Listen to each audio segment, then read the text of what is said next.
My name's Dustin Burns. We farm by Kandahar, Saskatchewan. We are on a family farm started by my parents, and they wanted to create opportunity for another generation. So my parents have what they started with, and then myself and my family, and Doug and his family, and then I have another brother as well. So there's mainly the four of us that manage the operation. We each have individual land ownership, but work together as a group to manage the entire operation. My parents were very good friends of Dustin's parents, and so we grew up building Legos together at 3, 4, and 5 years old. And so my involvement just sort of came naturally because of the association with the family. And John and Linda, just basically parents to me, have been all my life.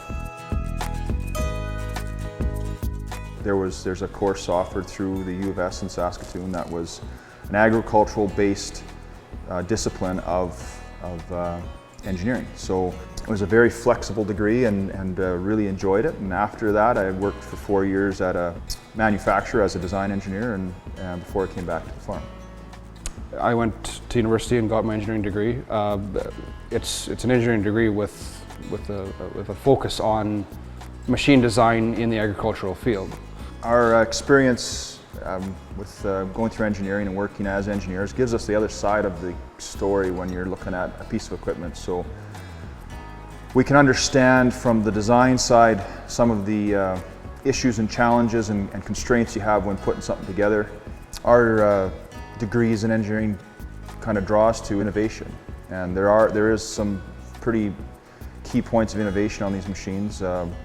The one system that we really appreciate is the cleaning cooling system, where in the past we've had to spend probably a half an hour every day cleaning air filters and radiators off so that the combine stays cool for the day. The combine we're standing beside right now has 30,000 acres on it, and I've never cleaned the radiator out on it. We change the engine air filters whenever we change oil at 250 hours.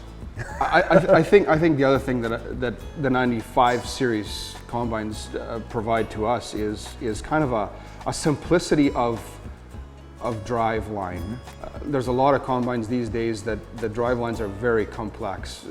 Multiple belts stacked on a drive shaft. You may be 3, 4, 5 belts deep to get to the one that may have failed. And these ones, you can change any belt on these ones in probably less than, let's say 15 or 20 minutes at the outside. Also along that line of simplicity of drive line, we get probably better durability out of the drive line, and also better efficiencies. So we've tested most of the competitors' machines, and the key thing we find time and time again is this combine will match up with generally a larger horsepower model and have the similar capacity, but we use a lot less fuel and to get the same job done, basically. Canola can be a challenging crop. It's a very bulky crop, and so it tends to put a lot of load on the feeding system, especially under tough conditions.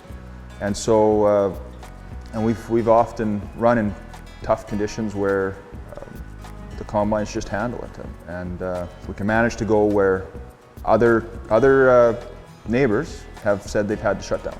In Western Canada, we're always fighting our transition of season into winter, and so days get short, cool, the sun gets low in the sky at this area, so we have to be prepared to push the limits. So we're often harvesting our grains tough, and the combines actually do almost a better job under tough conditions than too dry conditions, for sure. And they just allow us to do that. She's gonna jump.